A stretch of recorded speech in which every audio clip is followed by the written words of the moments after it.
Life show on UK Health Radio.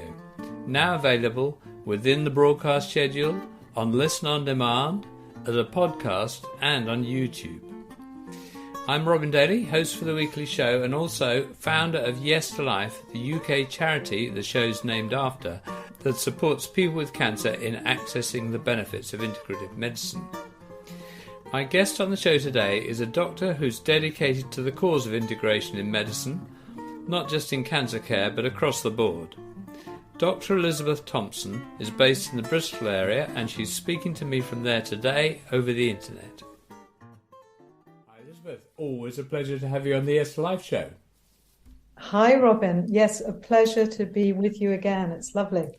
So for the benefit of anyone who doesn't know who you are, I'd like to start out by saying that you're an absolutely dedicated advocate of integrative medicine, tirelessly working for change.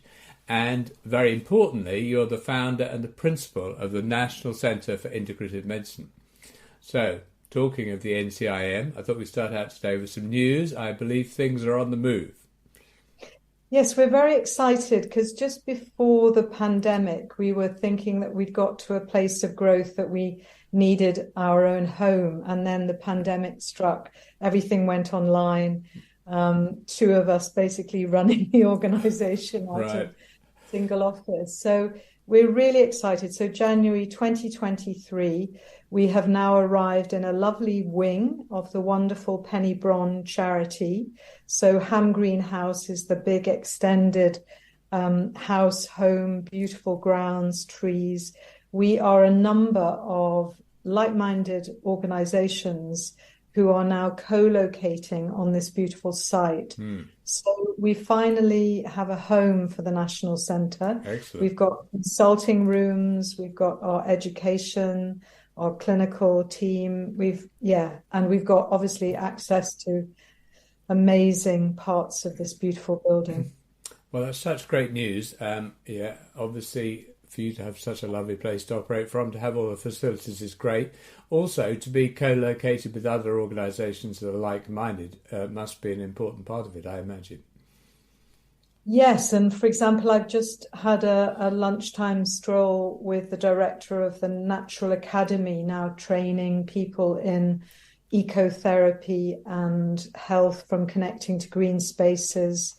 And so all of that can happen now with these like-minded individuals. But what we were talking about is the feeling that the wave of change has become unstoppable as more and more people, young doctors, young healthcare professionals just want to work in a different way. So it's refreshing and exciting at the moment.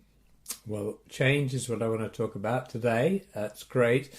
This wave of change, how it's happening, why it's happening, what we can do to accelerate it, all that kind of thing. Mm-hmm. So it's the nature of your work. You spend quite a bit of time looking at and thinking about the biomedical model that's become the preeminent form of healthcare around the world and how well this serves or doesn't serve the needs of those facing all the challenges of chronic disease. So I just want to start off by checking in on one score, see that we agree, and therefore we can make clear where our discussion is directed today. And that is that the problems we're going to discuss today don't really apply to anything like the same degree in the field of acute emergency care.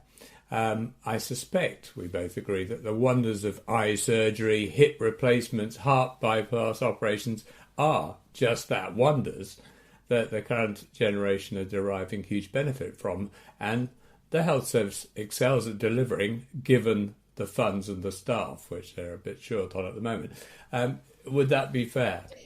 It is fair, and we are so grateful for technologies, but it just feels like if we could look after those technologies and use them appropriately, there would be enough to go round. And I think the problem is that we're finding that those kind of interventions cannot be given at the pace that people are needing what they think could be that intervention. But actually, if we understood health at a deeper place, a more, if you like, where is this illness coming from, but also seeing things in whole systems. So Since you started there, I want to pick it up that Okay. one of our diploma doctors who, so we set up this 2-year diploma in integrative healthcare.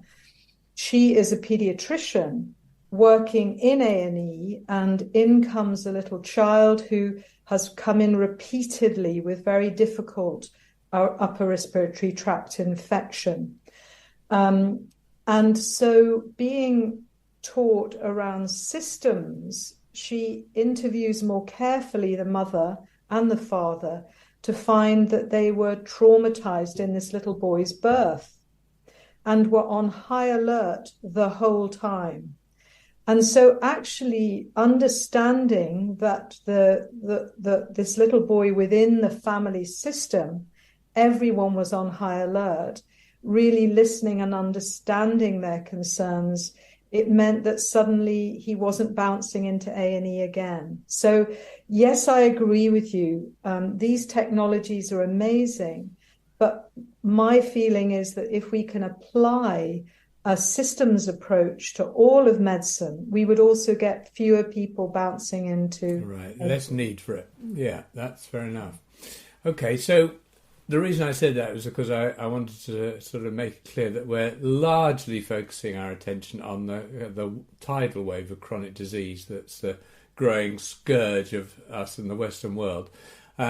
So maybe we could start with a bit of a compare and contrast. Maybe you can broadly describe, firstly, the biomedical view of chronic disease and the approach to treatment, and then follow it up with a model that you'd like to see in its place. Well, big question, but it's very interesting to see some of the figures showing that our children, meaning, globally, are going to be less healthy than their parents. So this is the first time that this has happened, that actually our general health and potentially our longevity, although we're not seeing that quite yet, is deteriorating.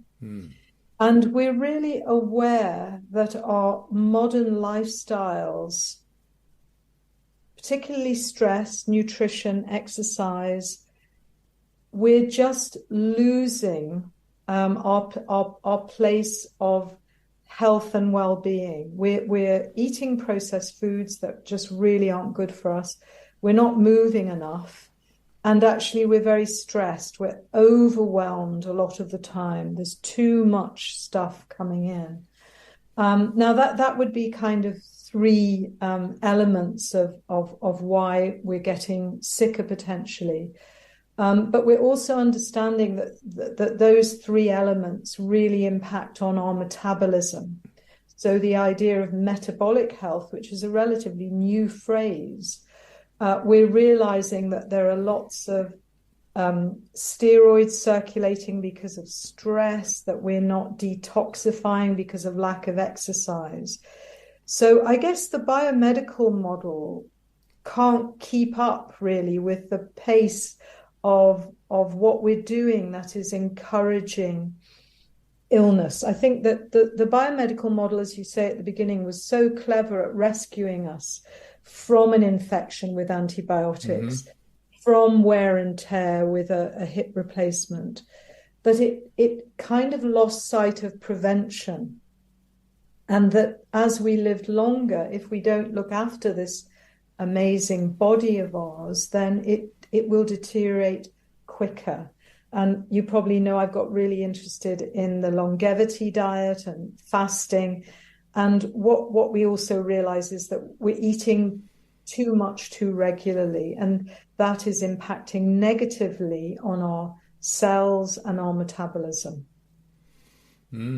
So a sort of victim of our success in some ways.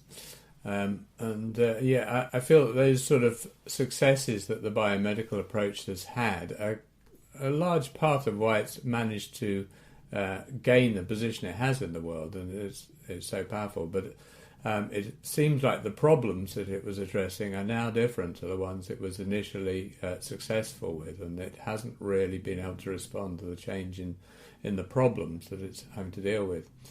So yeah, do you want to just say how you feel the approach to healthcare needs to change? What is the direction of travel for the way that healthcare is viewed and the strategies that are employed to maintain people's health.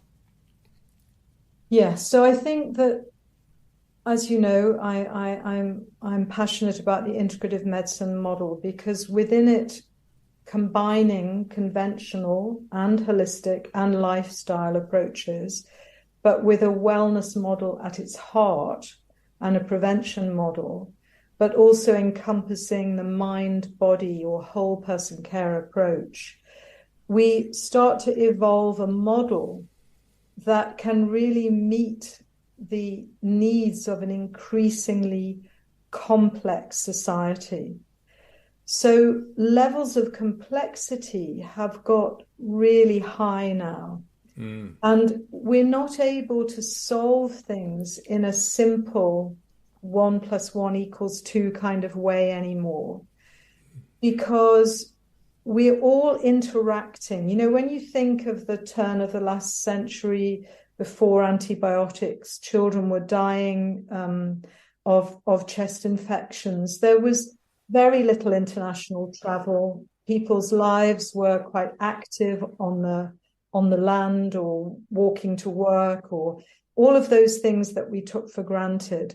And I would honestly say that life was simpler, and we just watched complexity grow and grow and grow. So we know that when we're dealing with complexity, we need diversity. So within the integrative medicine model, we've also got a whole range of approaches that might suit people, but also used in combination might allow us to have those high impact, high cost interventions left towards the end of our choice menu. Right. And looking at some of those other lifestyle and holistic approaches that can really support health and well-being.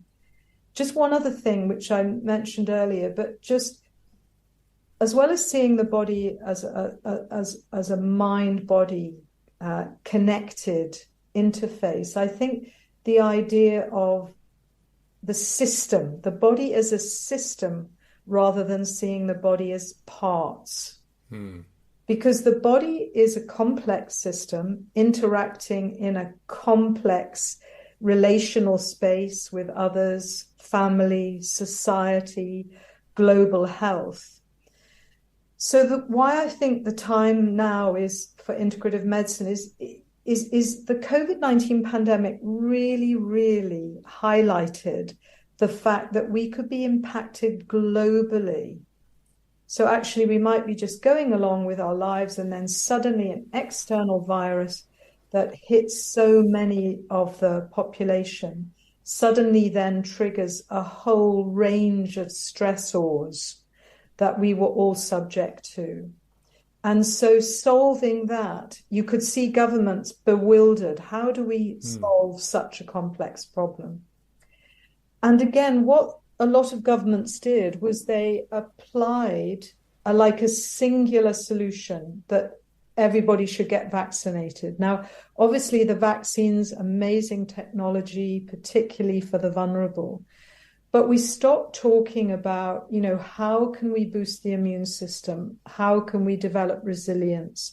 What can we do to actually help us fight off the infection? So I felt it really brought into perspective, what's needed now, which is a range of conventional lifestyle and holistic approaches, all applied to a particular condition.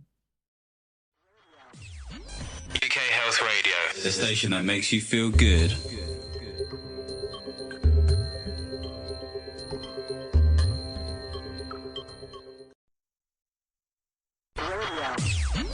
UK Health Radio, the station that makes you feel good.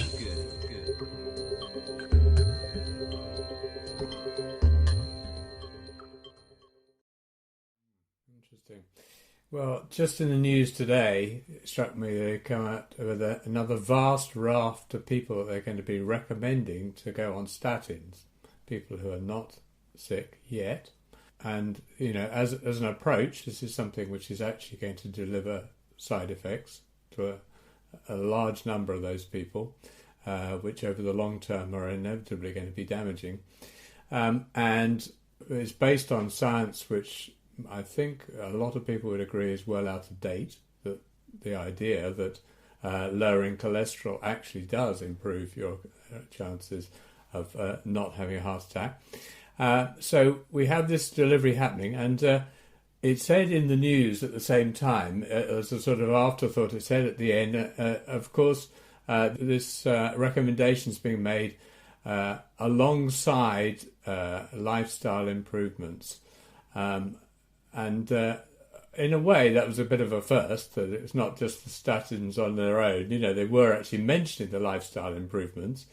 But of course, interestingly enough, if you look at NICE recommendations for things, lifestyle improvements is at the top of the list. It's actually before the drugs come in, but it never gets presented in that way ever. I was quite shocked when I found that out. I thought, really? NICE recommends lifestyle changes first. How often does a doctor actually recommend that first and actually mean it? You know, not give them the drugs immediately and say, oh, it would be good if you did some lifestyle changes on the side. So, you know, I recognise there's a move there to accommodate the fact that lifestyle changes have something to do with it, but as yet it's still like it's not news along with the statins. The statins are the news. I think that's right, and I think we've got to be wise to vested interest. You know that you're quite right. Nice guidance, lifestyle in a vast range of conditions, and yet somehow there's a disconnect between what we might do in practice as a doctor and what we're actually being advised to do. But somehow the message has got through to us that we should apply a statin. And as you know, some of the research that's emerging, I don't think it's confirmed yet, but is lowering cholesterol over time good for brain health, for example?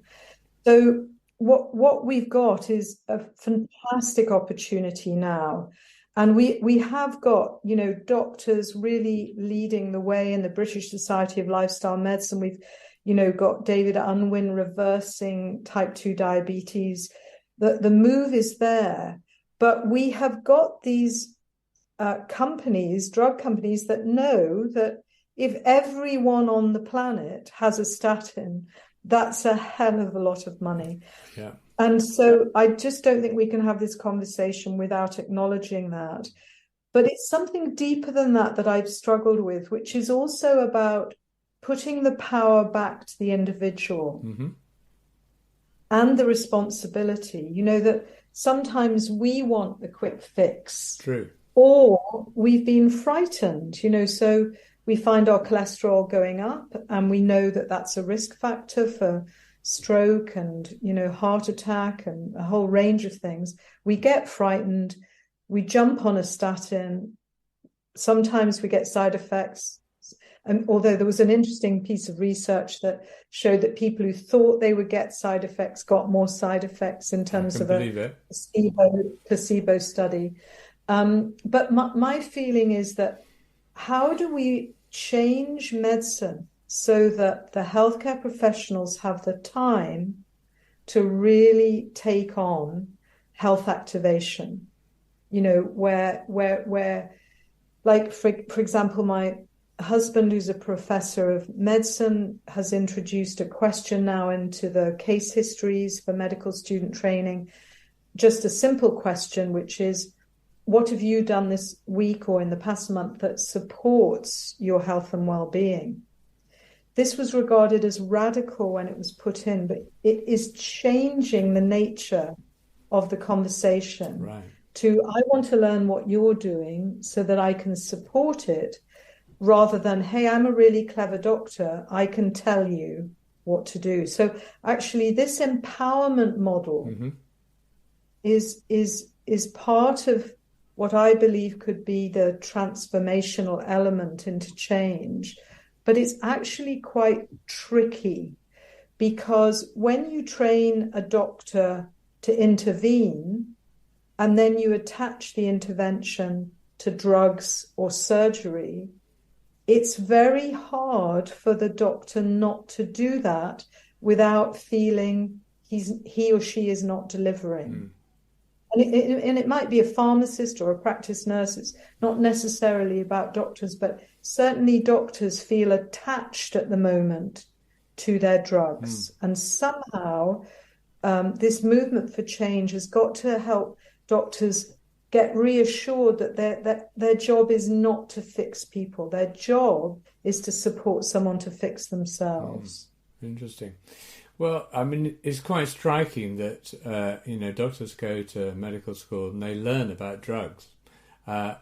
Yet, number one on the list of nice recommendations recommended by the National Institute for Clinical Excellence, right? This is what you clinicians should be doing, is recommending lifestyle change, but they're not trained in what lifestyle changing looks like. So how can they possibly deliver number one on the list, the top priority? Yes.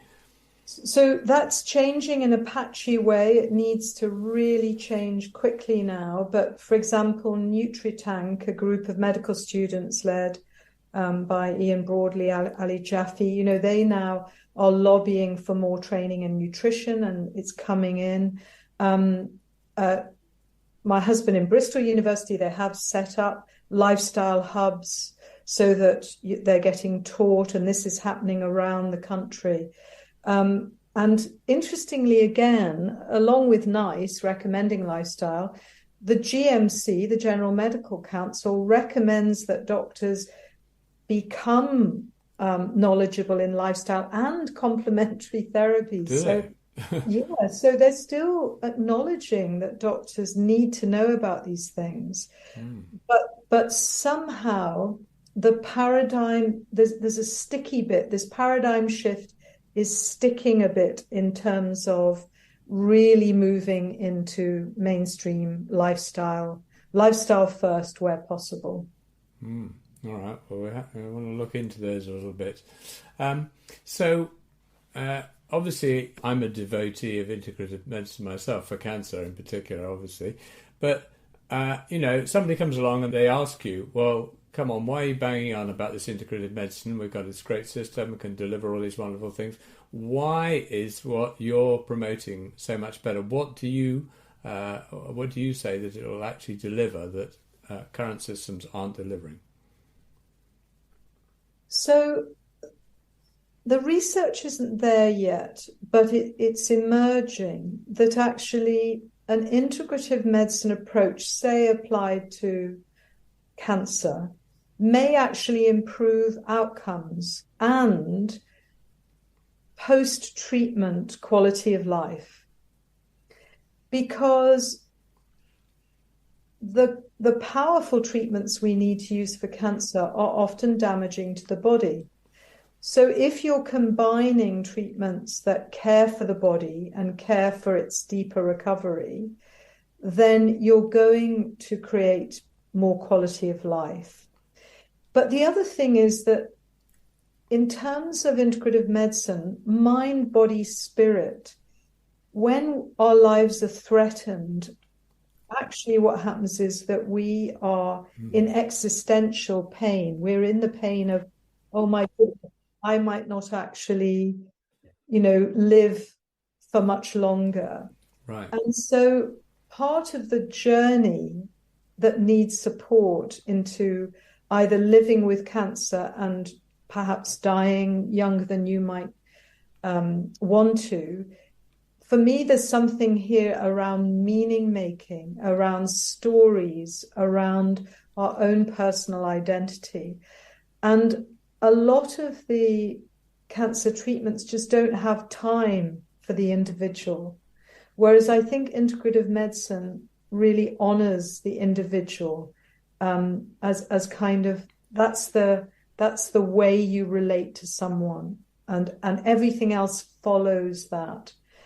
So, this conference that we set up last year, Integrative and Personalized Medicine Conference, over 900 delegates, hugely popular, again, reflecting the movement for change. But I think that integrative and personalized, when you are dealing with any illness, it's much, much more than any drug or treatment that you get that supports the ability to deal with it, build resilience, maintain hope, and find a fuller recovery. So I just think there's so much more in integrative medicine. And I think the challenge is that it's potentially more expensive because you might need a range of approaches. The only thing is, I think that you could save on other expensive conventional treatments that you don't need because your quality of life is better. Yeah, I think there's this thing about the walking wounded. You were talking about the fact that, we've got a longer lifespan, but it has been seen that obviously in recent decades, many people have spent that extended lifespan in pain, discomfort, or with degenerative brain disease or whatever. It really is not been quality life, and it's been hugely costly. There's been all this polypharmacy going on with people on 10, 12 drugs all the time, needing full-time care.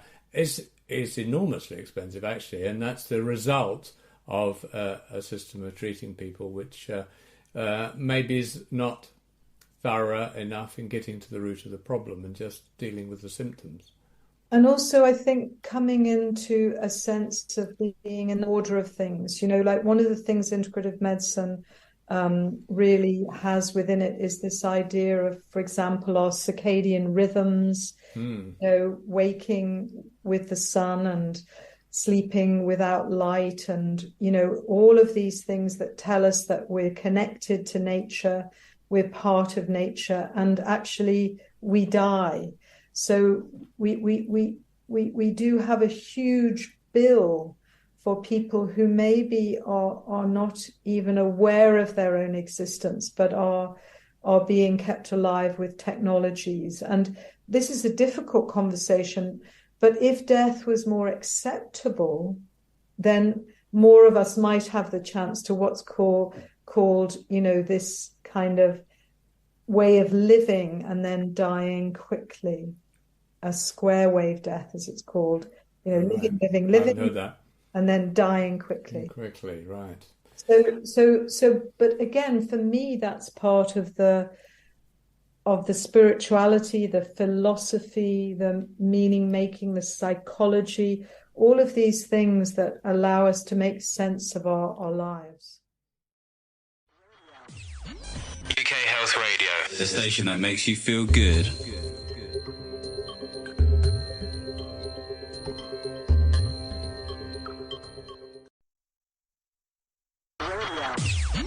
UK Health Radio, the station that makes you feel good.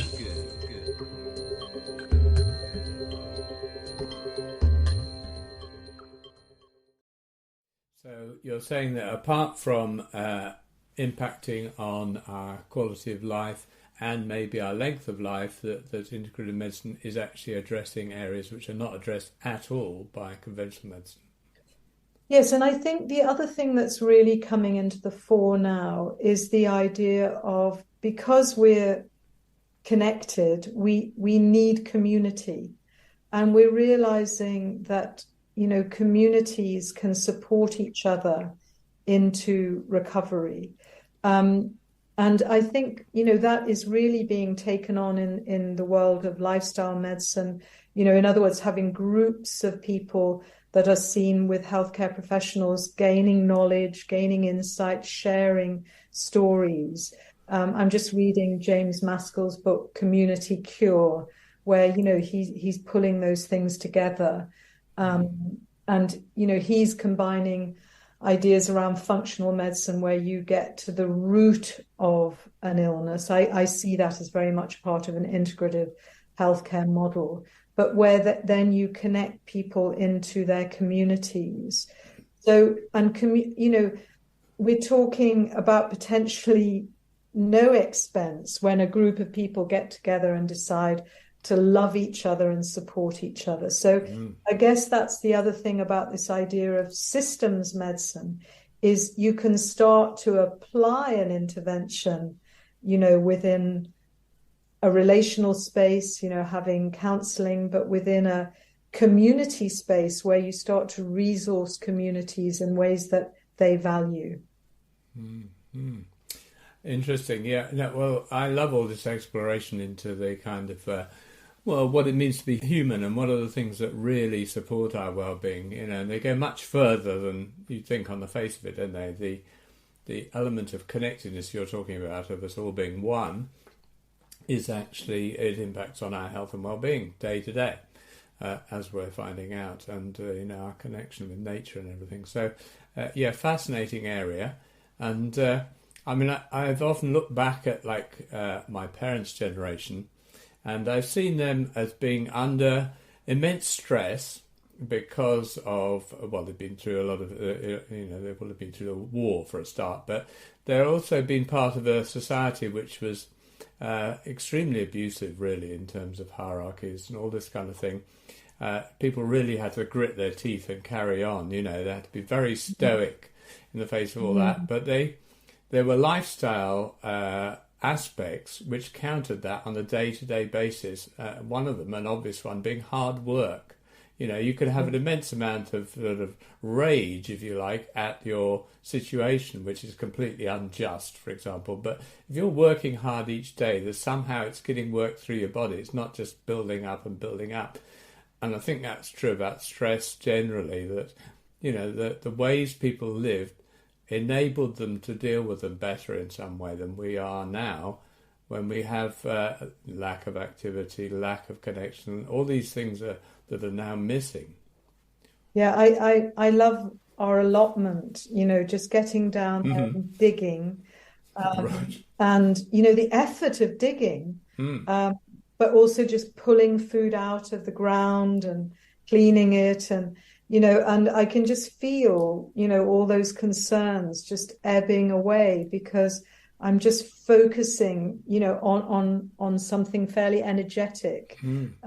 So I think that we are really starting to get this again, but it's just how to support people who might not easily be able, to either have the time or to, have a green space close by.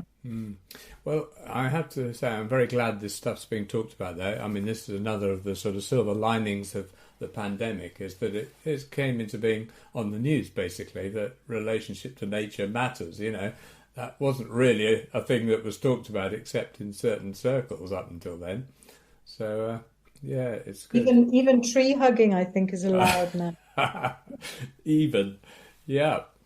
So I want to come back to talk about money now. You were talking a bit earlier about this. So we, in the UK, we've got a particular healthcare model, which in theory is nothing to do with money. You and I probably would say actually it's a lot to do with money because that's driving the whole thing. But on the face of it, we have this free delivery of healthcare here, which they don't have in other countries.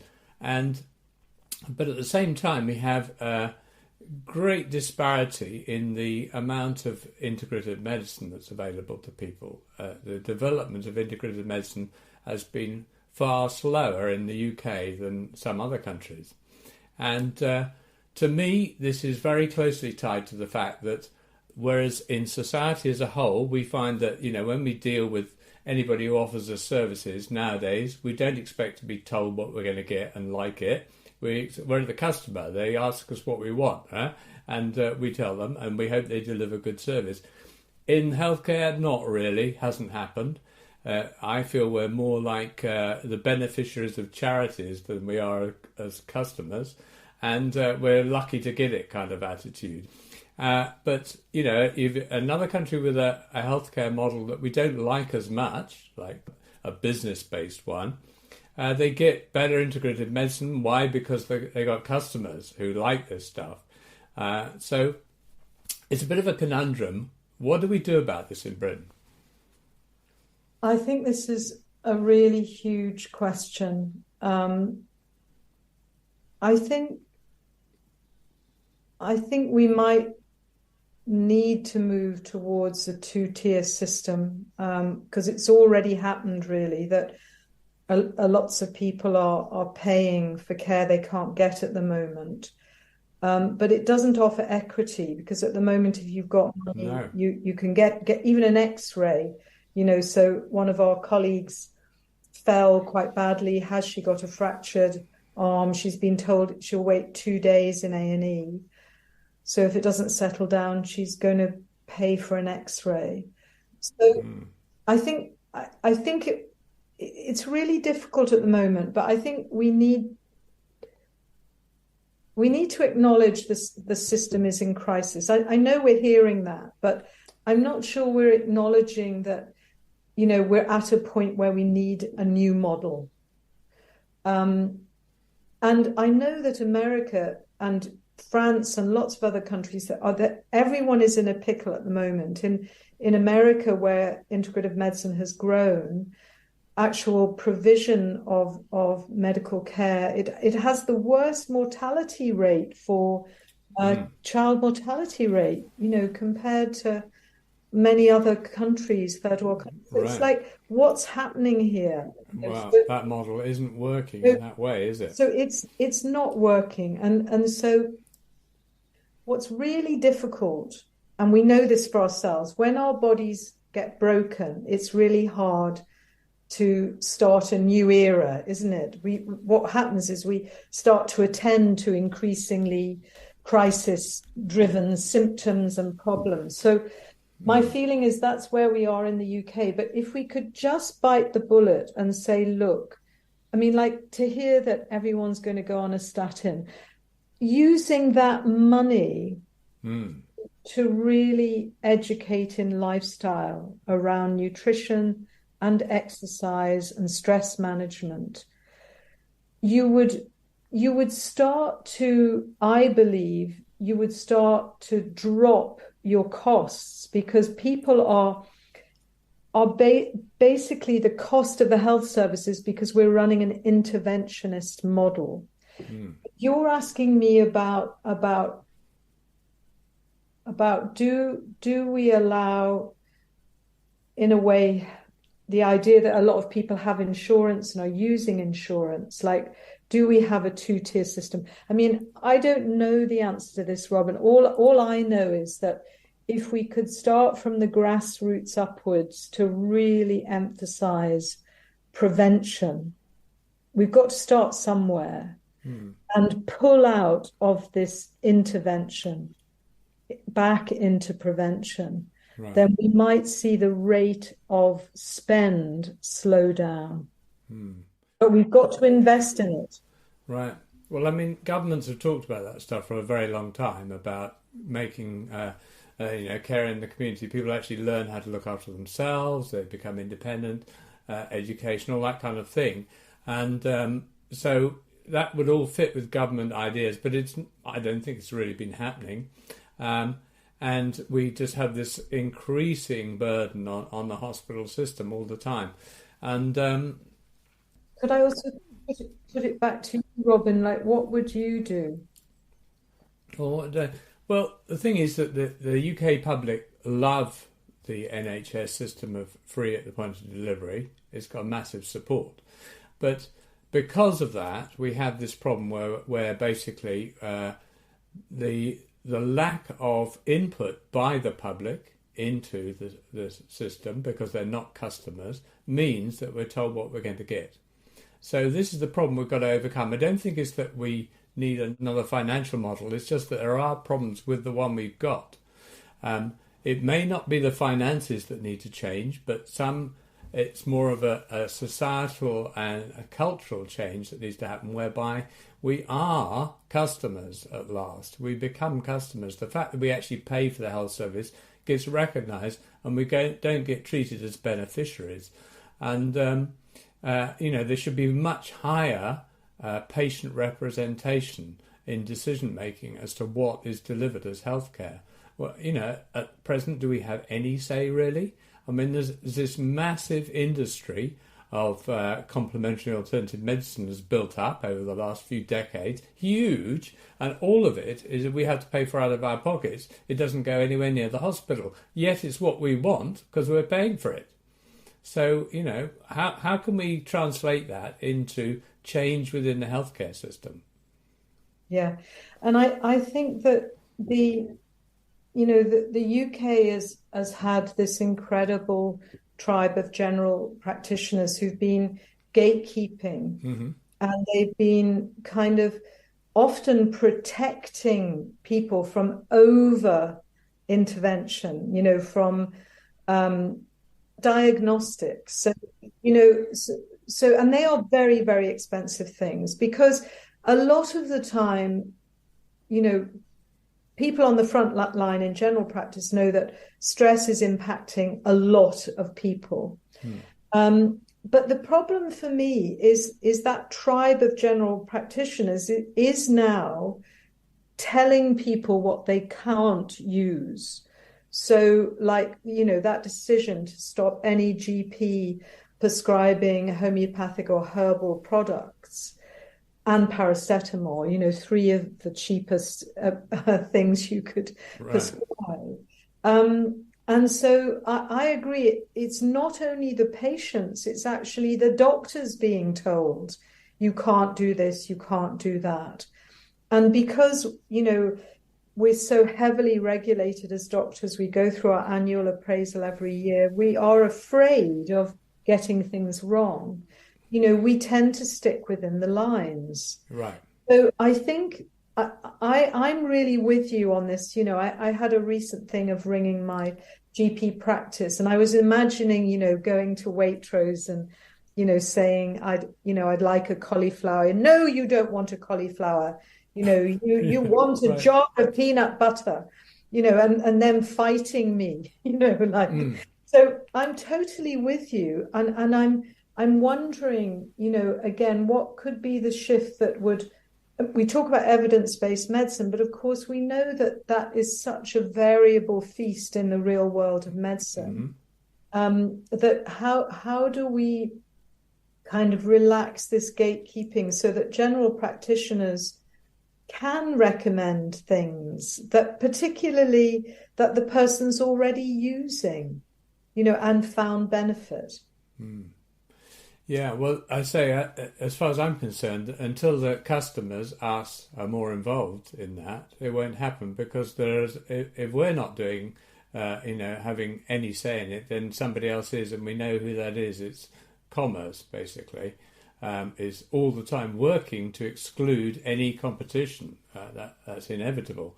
That's what the homeopathy and the herbs are. They're competition for drugs. And so let's get them out. And so, I mean, the only other place that pressure could come from is from government. And of course, commerce places pressure on government as well. It says if you don't do what we like, then we'll go and move our business to another country. So, it's big enough, the business of healthcare, in order to push around government. So, I feel like the only force that stands any chance of delivering better healthcare of the style that people want is the one that's got us this far in integrated medicine so far, which is the public. When it's a public movement, integrative care, and it hasn't come from within medicine, and so that's the force that's going to drive this change. We need more access to our own healthcare. I do think, though, that the force for change has come from the public and within the healthcare system. And when those two things meet, because remember that the healthcare professionals are also patients. And, I think that was the pivot point for me when I got ill, that I thought, oh, I get it now. I can't just rely on my GP. I need my acupuncturist and my homeopath, and I need to meditate, and I need to eat good food, and so I kind of got it, and there are lots of healthcare professionals really getting it now, and so I believe that could overcome commerce, and I agree that those are such strong forces. But I'm looking at where things are coming together. And I think where things are really coming together in healthcare at the moment is in lifestyle. Yeah, I agree. That lifestyle medicine, just if we keep going with all of those things you can do that like you're quite right that the patient wants the doctor to say, well, actually, let's look at your food, because we were just talking about statins, but an anti-inflammatory diet, I must say this to every patient I meet. I say to them, in a nutshell, you want to move to a mainly plant-based diet, keeping good quality animal products to a minimum and having plenty of herbs and spices. So, I've just got a book. Alan Desmond, I think, a gastroenterologist, has just written a beautiful book called, with lots of recipes, Plant-Based Medicine.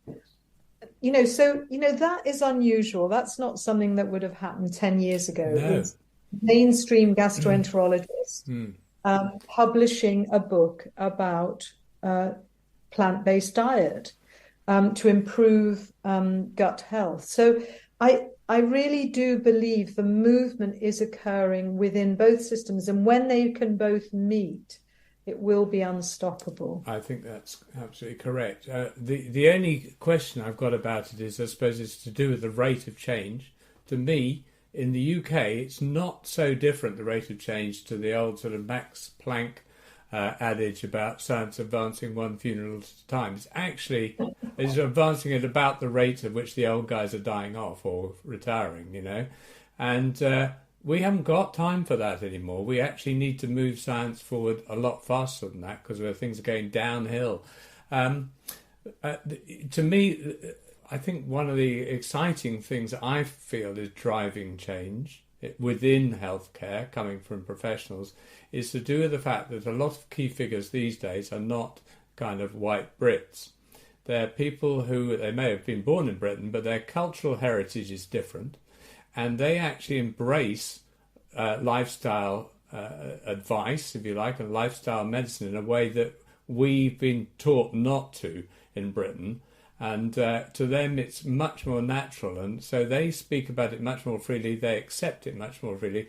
They see it as an essential part of being well, and they don't mind saying so. And that, I feel, is great. Some of the great leaders in speaking out within medicine about lifestyle change, they've got another heritage. They're quite clearly an Indian background or whatever, and they're bringing all of that sort of Ayurvedic and the stuff and the meditation and things that are so much part of the culture to us, which is blooming brilliant. And we've been holding on, haven't we, in Britain, to our colonial past, somehow being superior in our right.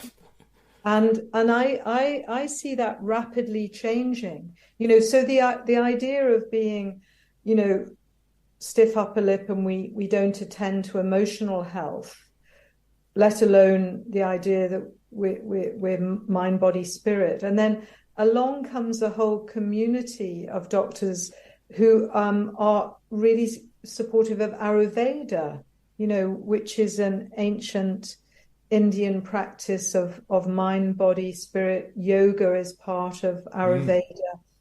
And I'm finding young doctors, training in yoga, getting excited about Ayurveda, even though Ayurveda, I experience it as stranger than homeopathy.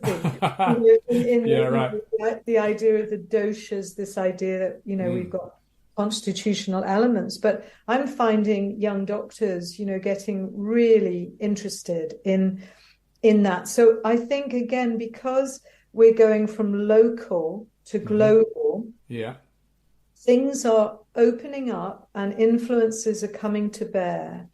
And I agree with you. I think that that is part of what's shifting now, is that we can't hold on, to this place where we know everything. We don't.